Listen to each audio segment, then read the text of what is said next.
Can we all calm down for a second? Just like a second. Let's all just chill for a second, right? I know that this is what you want. I know that things are happening. I know that I've been able to bring you good news for like a year now, and I've had a really fun time doing so. But whenever we have these little info droughts, it seems like everybody immediately loses any confidence in anything they have ever been told. So we didn't have a major update to data mine for about 2 months. Valve is not always shipping engine level updates to look through. They only have 3 active in development Source 2 projects we can even look in, so it's entirely normal to not have something wholly new to be able to talk about every week, every month, or even every other month. No one was sounding the alarm bells about the project being in some kind of turmoil or jeopardy, but that didn't stop the community for thinking. They were shelving it just like everything else. So before we actually get into the news, because there is some, congratulations, you've made it through yet another Valve info drought. Guys, chill out. I told you back in January 197 wasn't a thing. If you don't know what that means, don't go looking into it. As soon as 197 turned out to not be true, people immediately started thinking that Valve had failed them.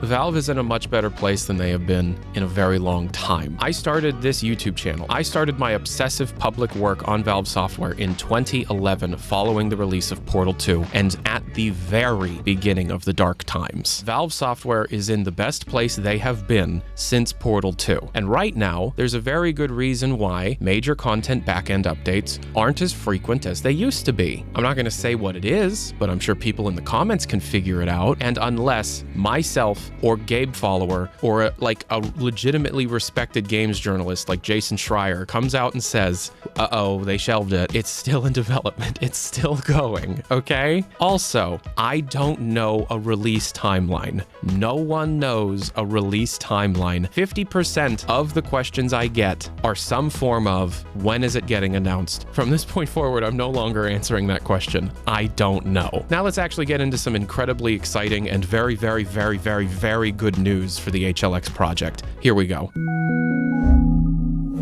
Alright, real quick, this video is sponsored by War Thunder, the most comprehensive vehicle combat game ever made. With over 70 million players, and it's totally free on PC, consoles, and mobile. You can command over 2,500 vehicles from 10 major nations. Tanks, planes, helicopters, and ships from biplanes in the 20s to modern fighter jets and MBTs, all fully playable in massive online battles. This thing has one of the most realistic damage models in gaming. Every vehicle is modeled down to the internals. Fuel tanks, crew, ammo racks, the works. And when something gets wrecked, the X-ray kill cam shows exactly how it happened. You're right in the action with detailed graphics, authentic sound, and physics that actually behave like the real thing. They even dropped a full mobile version. It's the same game, scaled for touch, still chaos. Hit the links, plural, in the pinned comment section or description to get started on PC, console, or mobile. If you're new or haven't played in 6+ months on PC or console, use my links below to get a massive bonus pack. Multiple premium vehicles, the exclusive Eagle of Valor decorator, 100,000 Silver Lions, and 7 days of premium. It's only around for a limited time, so grab it now. That's War Thunder, free on PC, PlayStation, Xbox, and mobile. Use the links below. And let's get back to the video. Counter-Strike 2 had a massive back-end update that entirely replaced its animation system. Whenever there's a big update that changes the engine that the game is working on, leaks are sure to follow. You've probably seen the Gabe Follower tweet about Thumpers, Antlions, and HLX. This one line, more than any I have ever seen in my career, feels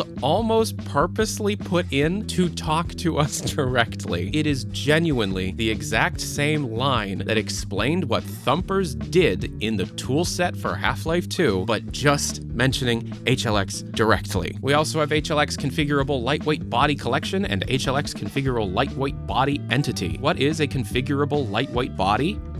I'm asking, what is that? New vehicle-related hit groups. Dogleg. This is not confirming that dogs will be in the game. This is a 3D modeling reference. This is not like a canine. We have 2 new event types, food and gravity force. What are event types? These are things that the AI can specifically look or listen for. I say look and listen because guess what? The AI scripting in the FGD and localization token files has been completely refactored. FGDs are files that the game development tools utilize in order to understand what features are already coded and working within the game engine. Because, for example, Hammer, the level editor that Valve uses, doesn't actually know what any of the different items are. All it really knows is names of things, and even then, those names have to be defined beforehand. Hammer, first and foremost, is about creating the level geometry and texturing the level geometry. Entities, which are literally anything else like NPCs, items, weapons, physical props, vehicles, light, have to be defined in an FGD file. This not only gives the names of the entities that the game can call, but also all of the options that are available to the end user to customize the functionality of the entities. So all of this, from the names of the entities to the functionality of the entities to the options that exist for the user to choose from when placing the entities, all have to be predefined. Generic core FGDs exist at the engine level, and most of the time,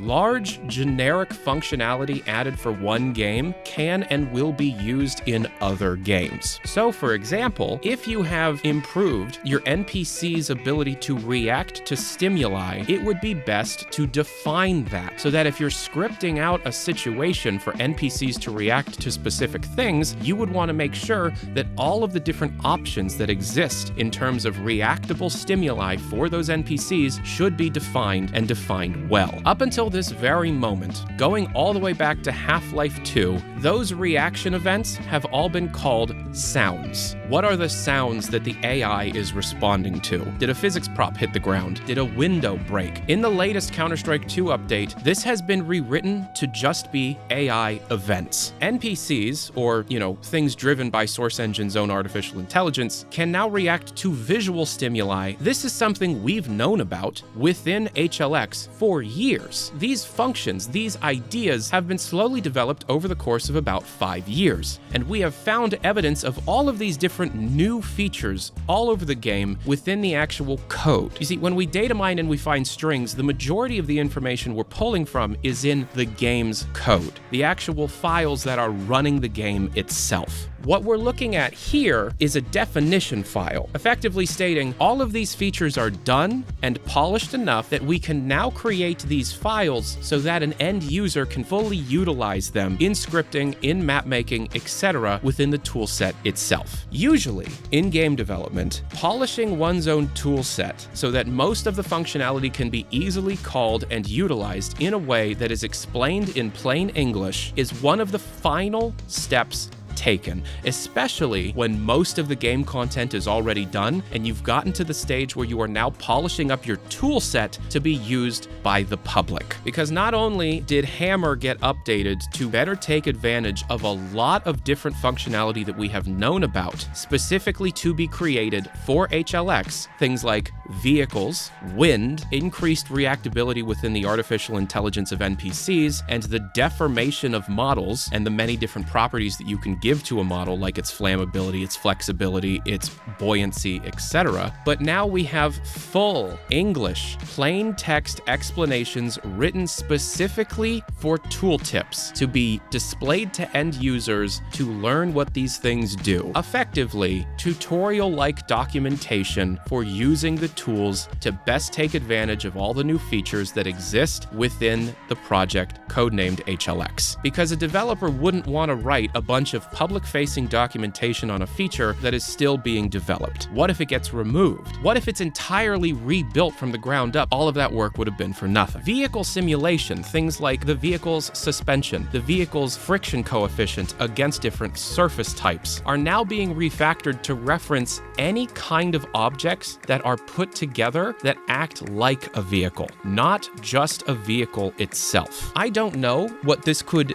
exactly be for, but the specific language being used here, distancing itself from specifically calling it vehicles to instead calling it simulations of different vehicle systems, seems to suggest that the vehicle system is far more robust and customizable than previously thought. In fact, all of the variables are explained once again in plain English. Surface properties are explained in plain English. They're on your screen. Read them right now. This is written by Valve to explain exactly how their new physics systems work. This kind of descriptive teaching language is usually for so late in development. Just read all the stuff on the screen. Just pause the video, read the stuff on the screen if you're at all interested in how some of this stuff is meant to work. If this were any other company, I would say that we're at the end of development, truly at the end of development. But this is Valve software. It really looks like we're also going to be getting some kind of modding tools or map making tools. And no, I don't think they're going to be fully available on day one, but this is the kind of work that is done if they intend on shipping tools. And you don't really get your tools in a public-facing state until you're pretty confident that you're done adding new content to the game itself. Anyways, I'm Tyler McVicker, the Passionate Gamer. Thank you so much for taking the time and listening to me yap on again about the next Half-Life game. TF also still seems to be in development, but that's going to be another video down the road. And hey, Deadlock is really shaping up. If you're at all interested in anything that's going on, anything that I could be making a video on, my Discord server invite link is down in the description below. If you want to be able to watch these videos early, get your name in the credits, my Patreon page is down there in order to be able to support me.